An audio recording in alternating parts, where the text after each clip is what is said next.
Our next panel deals with Globalization 3.0, piggybacking on Friedman's book on a flat world.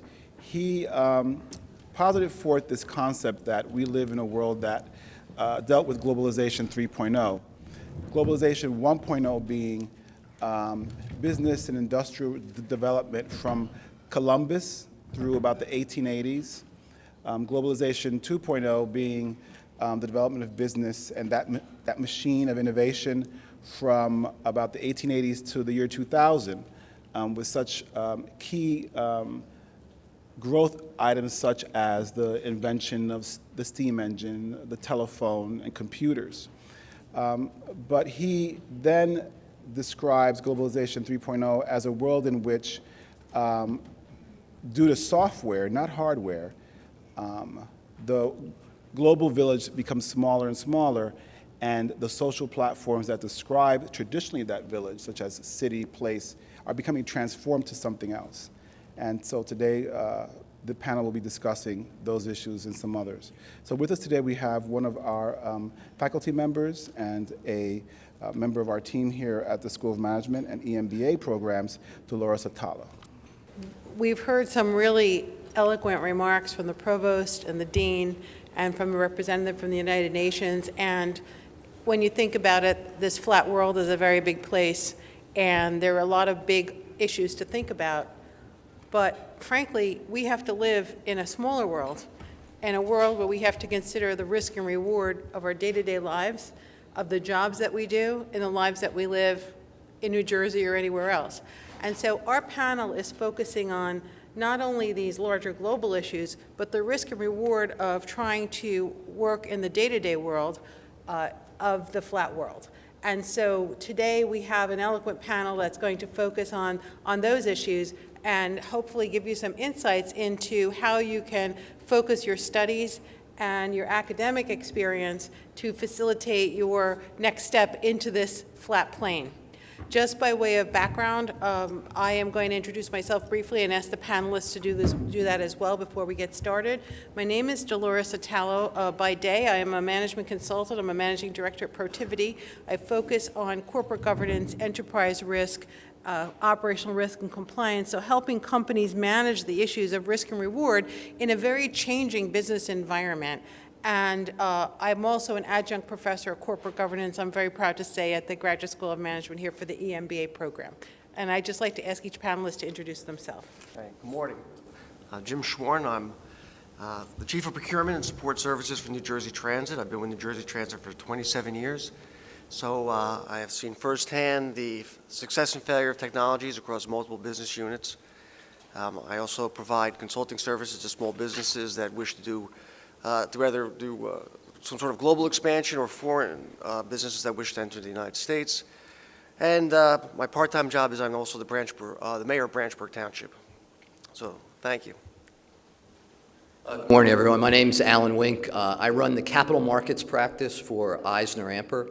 We're a large national accounting and consulting firm with offices in New York, Philadelphia, New Jersey, San Francisco, Chicago, Mumbai, and to be in Ireland in a couple of months. In my role as Director of Capital Markets, I work with our clients who are looking to raise debt, equity, mezzanine capital, looking at corporate finance events, whether it's mergers, acquisitions, divestitures, strategic alliances, joint ventures, et cetera. We've been around for about 55 years, and I guess one of the other interesting things this morning, I had a unique experience of having breakfast with Thomas Friedman a couple of years ago as a result of my involvement in New Jersey Technology Council. And if you haven't read his book, you certainly should, and he really is a brilliant individual.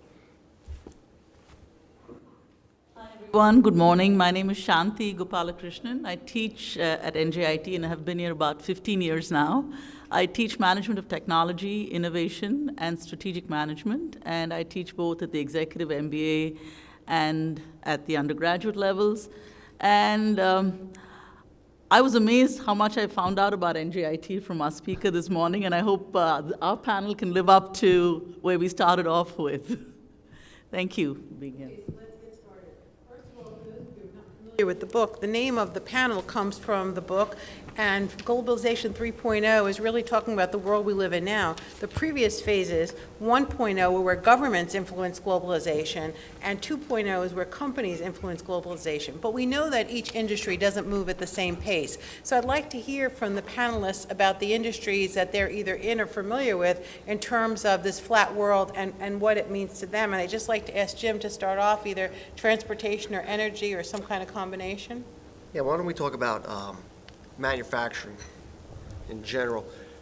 The transportation industry is, the fact that over the last 2 to 3 decades has become global by default, and that's because most of the domestic suppliers of that type of equipment have abandoned the passenger transportation market.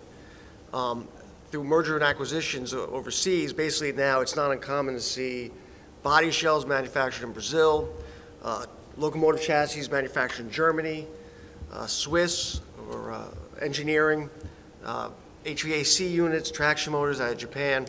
And then basically what's up happening is there's this conglomeration or aggregation of these parts, and somewhere along the line in the supply chain, this global supply chain, everything has to be assembled, and that usually occurs in the United States. And the only reason it occurs in the United States is that largely because of a Buy America requirement. As you know, mass transit is really a losing proposition. It really is not a sustainable model as it's structured now, so it requires a lot of government grants. And so the FTA requires that this final assembly occurs in the United States. Absent that, though, if there's an opportunity for a manufacturer to actually aggregate those parts and do the final assembly elsewhere, they often do. And so, well, if there's no, what I would say, grant encumbrance, you'll often see manufacturer in Germany with Polish labor, for instance, and then they'll actually ship that entire locomotive or passenger car right to the United States. So then I guess the question is, how does technology govern that? And the manufacturing, the brick and mortar portion has not changed much. Believe it or not, labor is still cheap in this industry enough that you don't see you see some robotics, but not as much as you would think. So the real issue is, where's the risk? And the risk really is in 2 issues. Number one, I would say exchange rate risk and commodity risk. And this idea of technology, what technology has allowed these manufacturers to do is to identify that risk and price out that risk. And so when you talk about the world becoming flat, it's not necessarily that the technology, the manufacturing components have necessarily changed. It's the ability to control what I guess historically we would call a black swan event, a disruption in that model that would obviously cause a price dysfunction. And so it's just a very interesting dynamic that now I could pick up the phone, I could call somebody in the United States and say, I need 500 locomotive wheels delivered within the next 2 or 3 weeks. And I hang up the phone and I'm done. There's no discussions of exchange rates, no discussion of transportation, no discussion of commodity costs. But somewhere along the line, right, as soon as that order is placed, somewhere in the Czech Republic or in China, somebody has entered a production order, and somewhere through that global supply chain, almost miraculously, those wheels or axles or whatever other fabricated parts we order will appear. So it is extremely transparent, seamless model that is driven and controlled really by the risk mitigation of being connected, the interconnectivity of these aggregate and disparate business units through this technology. And would you say, and Alan, I'll ask you to take this, that the global nature of the capital markets, it makes that possible? Yeah, I think when you talk about the world is flat, it's really a convergence of technology, business processes, and a global workforce. And I think I work with a lot of early and seed stage companies, and these companies are accessing capital around the globe. They're accessing manpower around the globe. It's really an amazing process. I was with a company yesterday in New York that's from Greece, and they were basically formed in Athens. All their technology development's occurring in Greece. They got grants through the Greek government. They're coming here to the United States to expand their company. They're looking for U.S. sources of capital. They're looking to get closer to U.S. customers. So it truly is a flat world. And what about the geopolitical implications of that global market? I mean, it's not all seamless, it's not all easy. We don't control natural disasters, and there's plenty of man-made ones as well. You know, and I think everyone understands that, especially the venture capitalists who basically have to manage risk and reward. And they certainly look at, you know, geopolitical risk in any investment they make, especially offshore. Right. You know, I would point out that, you know, Putin invades Ukraine, and within 2 weeks of that, I was placing future contracts for fuel at the lowest prices in 5 years. So think about that. You have a world power invading a sovereign nation, and the world markets shrug. They shrug. It didn't move the market. So what is that telling us? It's telling us that somehow technology has mitigated that risk. It's already baked into the market somewhere. And that's a new dynamic.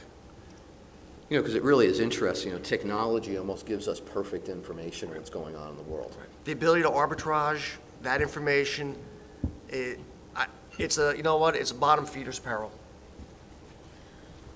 Or maybe it's just a different business model, because if you're a bricks and mortar based company that relies on people coming through your front door, maybe you're more subjected to the bumps in the road. Shanti, what do you think about that? I'm going to talk about the world being flat from the point of being an educational institution. I think in many ways America is leading the globalization of education, if you will. I think in many other industries, I think globalization and the world being flat is a step further, because I think a lot of companies and multinationals from outside the US are now becoming major competitors within the US. But I think in education and the universities front, I think it's a very unique situation. In the US, I feel that the supply is much greater than demand in terms of educational institutions and seats we have for students. And in much of the developing world, be it China, be it Brazil, be it India, I think the problem is exactly the opposite. The supply is far insufficient when you consider the demand. And they, in fact, if you look at India and China, their population of college-going age is significant. And so there is a great, they need to ramp it up very quickly, and I think this provides a great opportunity for American educational institutions. And I think a lot of us have taken the challenge and have moved the educational process. So a lot of us do joint degrees with institutions in India and China. In fact, I was recently in Singapore this month, and several large universities, both from the US and from Europe and from India, have campuses in Singapore, because the demand for education and higher education particularly does not quite meet the supply. I think they have only 4 universities in Singapore. So all the additional demand is being met by the globalization from outside. You know, I'll even take it a step further. I sit on the board of an independent school here in New Jersey called Rutgers Prep, no affiliation with Rutgers University. And we started a program in China about 4 years ago, where about 15% of our high school population are Chinese students who come to Somerset, New Jersey to go to high school. And, you know, we've been 4 years into this program. Most of them have got into great U.S. universities, and it's unbelievable to see it. And it's great, you know, to improve our demographics. It gives our students a global culture. Really, it's a great opportunity. And it makes it more competitive for our students, so I guess we just have to work harder to get wherever we have to get to, which is, I think, good on all counts. Well, it's great to raise the bar academically and perform to our greatest heights. What happens to us in the job market and in our day-to-day jobs? What happens when a high-speed trade company from outside of the U.S. wants to impose on the NJIT business, New Jersey Transit business model? You know, it's a great question, but don't think of it as, I think that's, Friedman actually says this, look, we stop thinking of as United States versus some outside sovereignty imposing its will. It's not. It's really the digitization of the individual, if you can think about that. It has no, see, think about a company like McDonald's. McDonald's has now finally cracked the Indian code, right? They finally have figured out a way to actually, using that fast food model, to actually sell products that Indians will eat at a price point that they can afford. It took them 10 years to do it, millions of dollars. They still only have about 300 McDonald's in India. But what happens when they finally crack that market and they develop McDonald's? There's 300 million people in the United States. There's 1.2 in India. There's 1.3 3 in China. What will McDonald's become? But think about that. McDonald's will no longer be run by Americans. It can't by nature. Friedman had said this. Before him, Ted Levitt, who his seminal work in '83, The Globalization of Markets, was dead spot on, saying it's no longer the sovereignties or cultures, all right? The technology, though, which Ted Levitt didn't understand at the time because it didn't exist, I think Friedman gets it, is this digitization of the individual. And that's really the key. So it's not a question of whether or not you're going to be competing against a foreign entity. You're going to be competing against the fact that your job is no longer, it's been obsolete. It's obsolescence, really, is what it comes down to. You've been obsoleted, all right? You're not going to be laid off because somebody took your job away. Your job is, you're no longer needed, okay? The job's been digitized. How do we know that? Look at TurboTax. It's a perfect example, right? You had to have an accountant, now you don't have an accountant. You do your taxes in your pajamas on a Sunday morning, right? Without any input at all. If you have a problem, you can chat right online with somebody. But it's that displacement of the human condition of the worker that really is the byproduct of the digital world. You know, I think that the thing that's very difficult for educators is that you're probably educating students for jobs that don't exist today.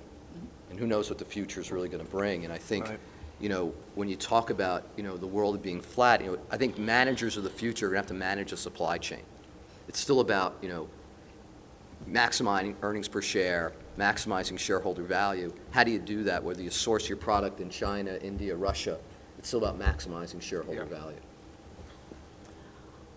I think essentially, as Alan said, the world is changing, and we have to look to where, Wayne Gretzky said, we have to go where the puck is going to be. So I think part of it is we can educate you, but I think we have to learn to ask the right questions. So I think part of it is we have to know what we can potentially do, and the jobs of tomorrow are certainly going to look different than the jobs of today. Yes, a lot of jobs are going to be outsourced, but we're going to be doing different kinds of jobs, and I think that's what we need to get ready for, and Right. that's where the world is going. Right, I hadn't anticipated the sports analogy. That was interesting. Well, I think we really need to think about innovation, given the audience that we have here. These are students, these are people who who are either currently in the market and going to go into the marketplace. Where is innovation going to be for them if they are looking at the business model of any of the organizations we work for today and saying, here's where we are now? There's a maturity continuum to say it's not going to change overnight, but what are the skills and where should they be targeting? Shanti, where is the puck going to be? Good question. I guess I'm going to go back to what Friedman says, because part of it he says is a lot of the middle of the line jobs are going to go where labor is cheaper. So I think a lot of jobs just managing and middle management is not going to be here. It's going to be where people can do it for less than what we can do. But I think the idea, I mean, some of the things that he said is that there's going to be probably greater specialization. We're going to be experts at something. And whatever it is that we are experts at, I think there are two things that we can do. The more we become experts, we can also become experts at aggregation. So if things are going to be in different parts of the world, we're going to be doing things in different parts of the world where it's less expensive, more flexible. I think we in the US, because of our skill sets, can be the aggregators that will bring everything back together and therefore create new kinds of skills for ourselves. And in then terms get of aggregation and understanding. Right. Well, given my background as a risk management consultant, I have to ask, who owns the risk when something goes wrong in a flat world where we're aggregating? Okay, so I guess when you don't do, there is a risk that perhaps you can't control as easily. So I guess it's something new for us, and the risks are higher. But I think as we learn to manage it and we do it, we're going to get better at it. Because I think it was Butler who said the more you do, the better you get at it. So I guess we're starting, it's a journey we're starting, and the more we do it, I think the better we'll get with it in time. You know, there was an interesting article in the Wall Street Journal this morning about the CEO of Starwood Hotels. And the article was around the fact that they just moved into new offices, and he thought it was a good time to clean out his old office as he was moving. And in cleaning out his old office, he got rid of his desktop computer, got rid of his laptop computer, and basically went 100% mobile. So if you go into his office, it's a table with charging stations, and he can operate his business wherever he is in the world. And I think that's what's going to happen with senior management today. You're not going to be sitting in offices, 60 hours a day. You don't have to be there. You can be out on the road, you can be talking to your customers, and still be in contact to make all the decisions that your business has to be made. I was just going to say that, just in regard to that idea of risk management, look, risk is only an issue if you can't cost it out, if you cannot price it out. Once you can determine what the cost is of risk, absent a black swan event, obviously, but in general, what we're seeing now with the technology has actually allowed, I think, business to do is spread that risk basis, the risk premium, into the market itself. It's already baked into the market, so to speak. So there is no single entity that actually owns that risk entirely. They're like a bookie who spread their bet out, right? They laid off their bet to everyone else. And this way, and think about that. In a way, it's a hedge, right? It's built into the market. But what that allows is it creates stability. And with stability comes efficiency. With efficiency is productivity. And then what does that lead to? Profitability and long-term profit growth. And I think that's really where we're moving in terms of managing risk. There is no need for anyone to assume that liability directly. You could lay it off and let the market absorb it and price it out. And once you do that, you know what? It's all upstream and upmarket for you at that point. I think that's right when you're looking at quantitative analysis, but what about things like reputational risk management and managing the concept of identifying with a product or service? For example, you expect a New Jersey Transit train to be safe. You expect a New Jersey, let's say you expect a certain level of service, of cleanliness, of all the attributes that the company wants you to think of when you think of New Jersey Transit, and not to just hold out, but it would be the same for a consumer product, for a store. I shop at Nordstrom, it would be the same. And when that brand starts to be more detached from the parts and is an aggregator, what is the risk to the reputation, or identifying it as a product that is an Aquafina bottle of water? Okay, if the cap, the bottle, the water, the label all come from different places, which they probably do. And I think one of the other difficulties there is also the fact that when your reputation is tarnished, because of social media today, it goes so much further than it did in the past. Mm-hmm. So I think every company has to be concerned about customer service, because any bad mistake, it's like the restaurant business. You always say the restaurant business has to be on their A game every day. If a consumer has a bad meal, they'll never come back. I think that applies to every business today. If you make a mistake, social media is going to, populate that mistake all over the world. And if I own your stock and you screw up, right, I mean, the share price gets impacted by the activity. So while we're working our models, and dissipating the risk across the portfolio, if you will, of players, that's great. But who holds the bag? And that's the shareholder, which is a corporate governance issue. So I guess I'm not ready to cede the human side of the flat world to modeling quite yet, although for the quants in the room, please forgive. And I know that data is such an important aspect of this discussion, but in the end, I mean, if you've ever ordered anything online and you've had a problem and you've had to call the 800 number and you kind of confess that it's good to have a human being, the sigh of relief of the person knowing that their job still matters is an amazing thing.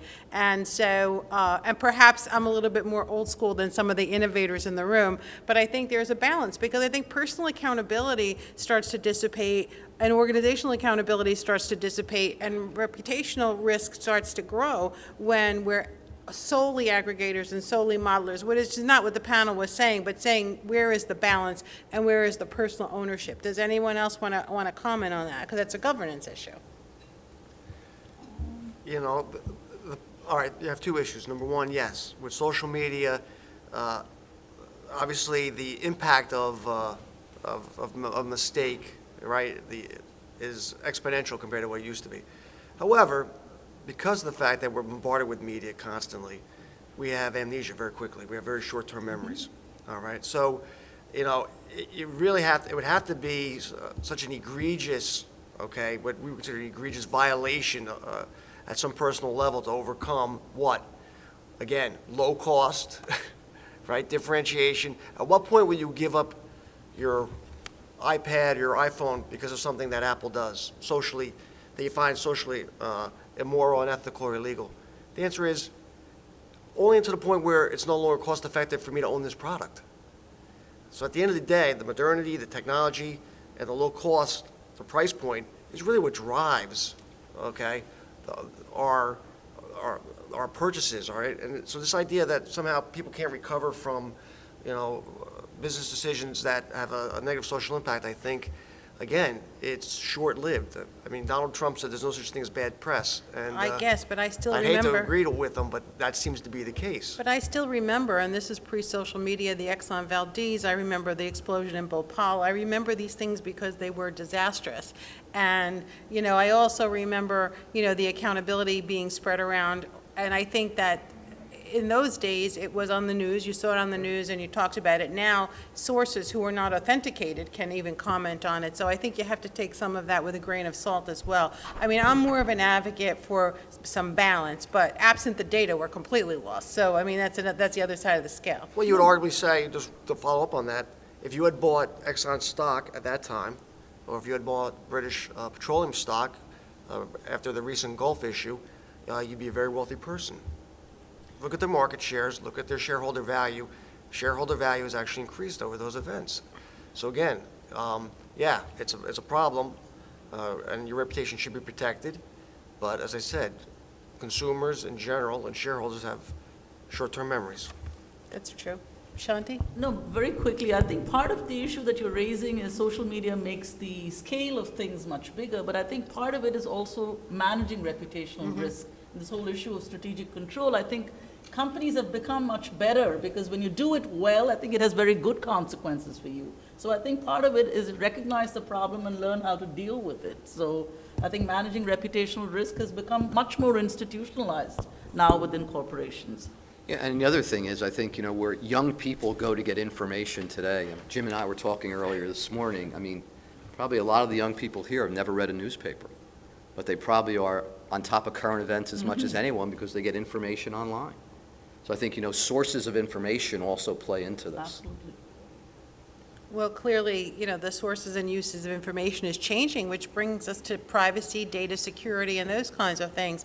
I mean, there's a whole lot more sharing of information that's going on when we look at a flat world. It's the only way you can do business, and some of it you would really it might not even be something that you want online, and it's going to be online. Someone told me there's a family picture of myself when I was an infant online under the name of my town under the historical section. No comments about the level of history. So I didn't put it there, but it's there. So when we talk about data and security and privacy, and I know we have a technology panel coming up, but in the concept of the risk and the reward of participating in the flat world, let's just think about how that's impacted your business, not just the overall model, but your business in particular. We have a security information protection practice within our firm. And as you can imagine, because of events like, Home Depot of a couple of months ago, everyone is concerned about data breaches and security protection.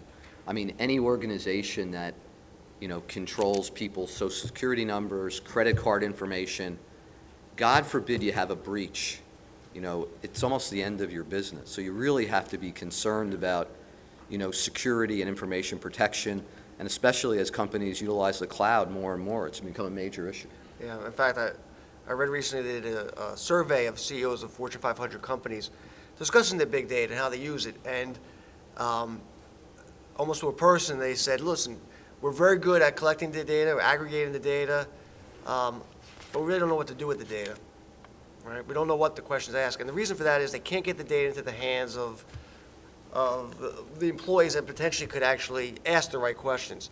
And the reason why is always security, security, security, and privacy, obviously, as a correlative. And so they don't know the controls are necessary. Now, there is something called Pci Compliance, which is something now New Jersey Transit is having to deal with. We used to collect credit card information that was accessible to anyone in the company, believe it or not. So I had the ability to go in and just, as Chief of Procurement, look up credit card transactions, and I'd have credit card numbers. I'd see the transactions, your spend patterns. I could tell you, just based on your credit card, basically where you lived, where you commuted to, how many times a week, what your general income was. Again, transit as a public agency was never using that to market. As a monopoly, it doesn't really need to. But there was a major gap, obviously, in our security as a result of trying to comply with PCI, this PCI compliance. So think of New Jersey Transit, and then think of a company like Amazon, for instance, all right? Or an eBay, or even PayPal, where you're actually now, that's the mechanism to actually facilitate the payment. And so this data is there, but how do you control it to safeguard the privacy and security of the individual? Because I would arguably say that would be an egregious breach that I don't think a consumer would overlook, even in the long term. I think it would take a long time to regain the trust of a consumer if, in fact, they were harmed by a personal security breach of their financial information. I'm going to pass on this. Okay. So risk and reward can be very personal in the data and security area. If you've ever had your identity compromised, I don't think that even a personal visit from Friedman could comfort you in the amount of things you'd have to do to backpedal to fix that. But the access to data, if you've ever looked someone up or researched a topic, the ease and use of data tells you that that flatness can be a great tool. So we're saying that globalization is fine, geopolitical impacts are known and considered, currency fluctuations, commodity fluctuations are managed. Bricks and mortar versus virtual is checked off on all my list of questions. So where does the innovation come from? The merging of the physical and the virtual. That's really what we're moving toward. I think that's what Friedman is sort of alluding to, this idea that, you know, these transnationals are no longer, you're not looking at it from the corporation driving it down, but from the individual driving it up. And the only way you do that is to merge cyber and virtual. And how do you do that? You do that through your smart devices, your technologies, you know. And I think that's probably the next, and I don't call it, you know, that it's not technological, it's not, it's transformation, okay? Think about that, all right? It really is. It's transformational technology as opposed to disruptive technology. The microprocessor and the transistor before that, those arguably, that was truly disruptive. This is transformational, all right? And so it's really important to understand that. It's transformational because now you're going to have computer wear, right? You're going to have invisible buttons all over your body. Imagine going to an ATM and not having to use a card. You step up, you're wearing a device that says, hey, when I go to that ATM, the ATM will recognize me. I enter my PIN number. Now there's a problem. I step away from the machine. The transaction's automatically canceled. All right? That's a reality now. That's not, you know, that's not science fiction. That's not something that's prospective. That could occur now. All right? And it's this merging of the cyber, the physical and virtual that I think is really driving the innovation. You know, just to add one more thing, you think about, you know, technology, the digital wallet. Yep. I mean, it's here already. You know, in a couple of years, we're never going to have to carry our wallets, credit cards, cash. We're going to do everything on our mobile device. And, you know, I think once they get the security correct and people are comfortable, the wallet's going to disappear. I feel it has a lot of opportunities in education. There was a time I thought, my God, will the universities of Phoenix and Capella University completely obliterate all our brick and mortar universities? And I've come to the realization, no, it's not going to happen. I think we have a very different role to play, brick and mortar universities, and I think we have a very definite niche. In fact, we were doing a symposium about the changing role of the professor. I don't think the professor is going to be a sage on the stage anymore. He or she has to be a partner in the progress of the student. So I think we have to change the model of education that we do in the brick and mortar universities. We have to work on projects. We have to do things that will, projects that the students can use in the real world, co-ops, internships, and you've got to teach them through that. So I think how we deliver education is going to be very different, and so I think what's going to happen is a hybrid model. So we're going to be able to use technology, but we are going to be around because the way we are going to do things are going to be different because of the way we use technology to deliver what we have to deliver. And it's interesting because the way you teach is the way corporations work today. They're global teams who are working on the same project around the globe 24/7. It's the same way teaching is going to have to evolve. In fact, we do a simulation game where, in fact, there is a possibility that students from NJIT can participate and compete with students in other parts of the United States and other parts of the world, because they're making decisions which are then processed out of New Zealand. So, yes, they can actually experience the process of competition internationally and how their actions actually impact their outcomes. So the flat world is conducive to innovation and plenty of opportunity. I think it's a huge opportunity for educational institutions to rediscover who they are and to change the way they do business, because I think the ones that do it better are going to be around and are going to be strong. If you get an opportunity, look up Southern New Hampshire University. They've completely changed their business model, and their current president has a huge distance learning hybrid model, which he now uses to fund their brick and mortar education. So I think it's an absolute opportunity to innovate the way we teach and the way we deliver to our students. Okay, great. Any other comments, panelists, before we open up the floor to questions? Okay. Any questions? There was a question here before.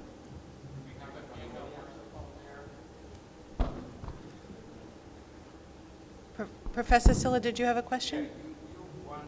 Quote what I believe I heard the word structural, where brick and mortars were, specifically defined, and I also heard informational, obviously financial, and geopolitical. So therefore, I think you have those 4 factors which are there, and in each and every one of them, obviously you have a situation of risk. I believe Jim talked about mitigation, and he led to, further discussions in transportation. But I'm just wondering if it is possible to frame the entire problem in terms of those 4 things: structural, informational, financial, and relational, or let's say geopolitical. Is there any comment from any one of you? You can always mitigate risk. I mean, risk is always going to be around. I think successful corporations are the ones that can successfully manage that risk. And I think the companies that are going to do very well in the future are ones that can manage the risk profile you just identified. And I would say, you bring up the 4 different, say, risk factors based on the different business units. Historically, they may have been treated as siloed risks, individual risks, and treated much differently and assigned different risk premiums. What technology is allowing is to aggregate that risk into one risk pot. And why is that important? Because then again, that allows you to amortize that risk, all right, across the business units, and potentially, as I mentioned earlier, back into the market. Let the market assume the risk. And I think that's really the key that what the technology is doing is, they would always say, they're not 4 different types of risks. There's one type of risk. There are just 4 subcategories of that risk. So I think that's kind of an interesting dynamic that we're seeing more in business also, that they don't talk strictly about exchange rate risk or commodity risk. It's just risk. They're all elements of it. But I think what you're describing is a corporate governance model and a risk assessment model for this flat world. You've got to be able to put risk into buckets in order to kind of assess it so you can measure it. We heard that comment earlier. We need to be able to measure it, so you got to call it something, and you got to put like things together. So the like things from 20 years ago and not the like things of 20 years from now, but you need that structure. And if I could just do a small commercial for maybe the overhanging umbrella of accountability and reputational risk, and these things would hang underneath it. I'm agnostic to what you call the categories, but I think you very well described, the panel's discussion overall, and I appreciate your kind of summing up into the kind of a categorical discussion. I can't imagine, in the 25 years that I've been doing risk management and corporate governance consulting, I can't imagine any business model that wouldn't benefit from a disciplined and organized approach to looking at the risk, assessing, measuring it, and managing it. And having been grown up and migrated from you know, black and white TV to color TV to remote control to online TV watching, I completely embrace and understand that technology is going to change. But I think that the corporate governance model is going to have to change with it. So you bring up a great point there. Thank you, Professor. And I feel when there are structural changes, how quickly can we adapt to these changes are going to make a huge difference between those of us that succeed and those of us that get left behind. I think a lot of us recognize the need to change. We all know that we have to change, yet we find it so hard to change because we're so wedded to the way we do things. So I think part of it is recognizing the risk, but also part of it is saying that, yes, we are willing to change and make that transition. And I think that's where, particularly educational institutions, I think we tend to be slower than perhaps we need to be. As we said before, every industry is on a different maturity continuum for embracing change and innovation. I think we should look to just offer the audience here a hopeful note about risk and reward in the flat world going forward so that they do go to class and continue to be the great innovators and contributors that they are now and will continue to be. So I'd ask the panel each to just kind of give them some kind of positive thought to move them forward in their careers. All right. A venture capitalist firm, Charles River Ventures, they surveyed 1,000 of their clients. Now, these are obviously, they specialize in seed funding and angel funding for technology companies and startups. So this is a very specific data set of the survey, so it's not the general population. But they asked, on a personal level, if technology could do anything for you, what would you do? What would you do with it? Strictly personal, selfish. First answer was to speak any language. That makes sense. The second answer blew their minds. The second answer was to comfort people. And I find that to be just amazing, because when you think of technology, you think of, we're talking really more cold, hard data and facts. And now here we have someone saying, no, I want to use technology to bring it back to a human, to address the human condition, to make, not to connect the brain, okay, to the virtual world, but to connect the heart. And I think that really is, you know, when you talk about success and failure, it's not necessarily this virtual, physical, we're connected, it's the emotional connection, and to ensuring that the technology is being driven by what we consider to be what's good in humanity.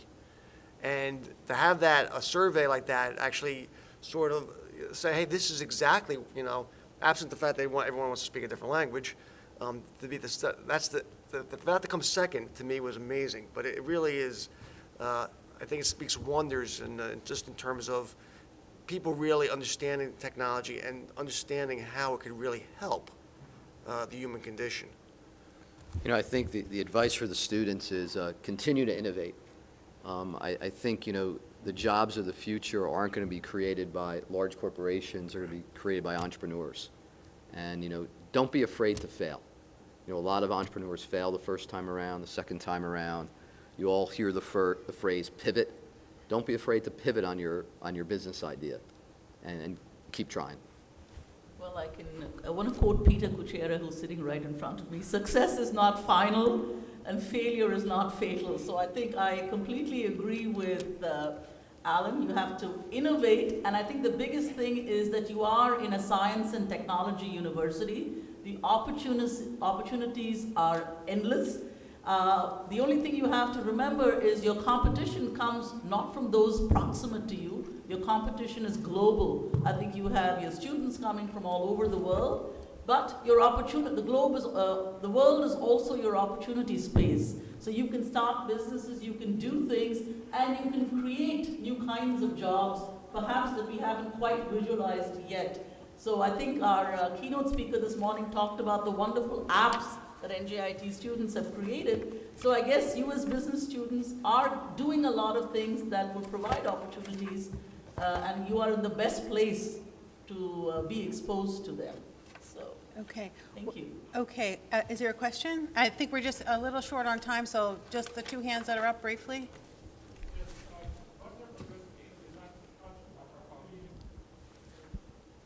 One type of risk which you did not touch upon, which is of a concern to me in finance, is the risk of a of a tail event occurring, a low probability event that imposes catastrophic costs on the economy. For example, what happened in the 2007-2008 financial crisis.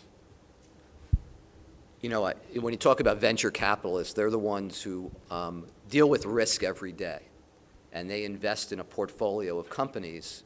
And, you know, even the best, most successful VCs in Northern California probably fail more than they succeed. So I think it's, you know, that 2 or 3 companies in a portfolio of 10 that do well sort of mitigate that risk that you saw in 2008 through 2010. And I'd also like to say that, you know, a long-tailed event, the likelihood of it happening, I mean, if you're talking about it, it's not a black swan, I call it a gray swan, because if you talked about it, it lost its ability to be black. But this structural model of looking at risk, measuring it, reporting it up, escalating it, that will be how the long-tail event gets managed. So then I will give a nod to Jim and say that's where the data will help you, because if your system is good and your data is good, that light will go on that something's wrong, because the long-tail event is not expected to happen. It's supposed to be a low probability event with a high impact. But if your overall corporate governance system, as Professor Silla suggested and the panelists have supported, is in place, the lights go on and you're able to react to it before it starts to do something highly destructive to your business environment. One more question, and then I think we have to close just because of time. Okay.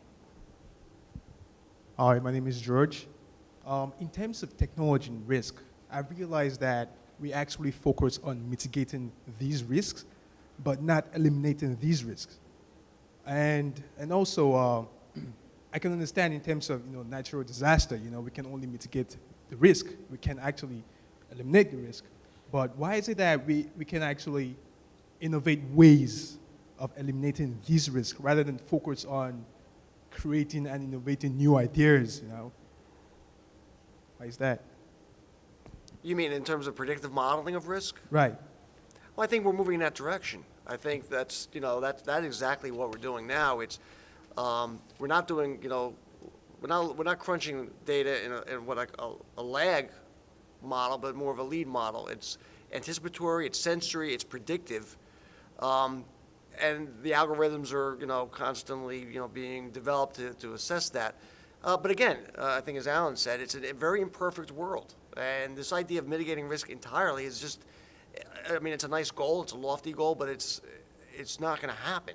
You can't guarantee it. You would never engage as a consulting firm to say, I will eliminate risk X. It just can't, it's not possible to promise it'll never happen. But what you do is you put the process in place and you gather the data and you organize the information and you train the people so that when something goes wrong, it has less of an impact. Right. So if we were to have a catastrophic event, whether it be a financial risk movement in the market or even a natural disaster, the reaction time gets better with the learning and the systems that are put in place afterwards. And I think however accurate our predictive models are, I think there is a huge human element to all of it. I think sometimes we can predict risk, sometimes we know things are going to happen, but if we don't listen and we don't do things, then no matter how accurate our predictive models are, we're not going to be much better than where we are. So I think part of it is also to change our mindset and know when to listen and know when to see what the models tell us and react the right way. So just in closing, I think we've heard some really positive comments about the human side of innovating and excelling in a flat world. So you use the tools and techniques that are emerging in this new business model, but we're still people and we still have to use our brains and our hearts to move the process forward. So while we don't have a crystal ball to say what will come next, we very much look forward to what the students and alumni of NJIT will be putting out there in the new flat world. Thanks very much for your time. Thank you.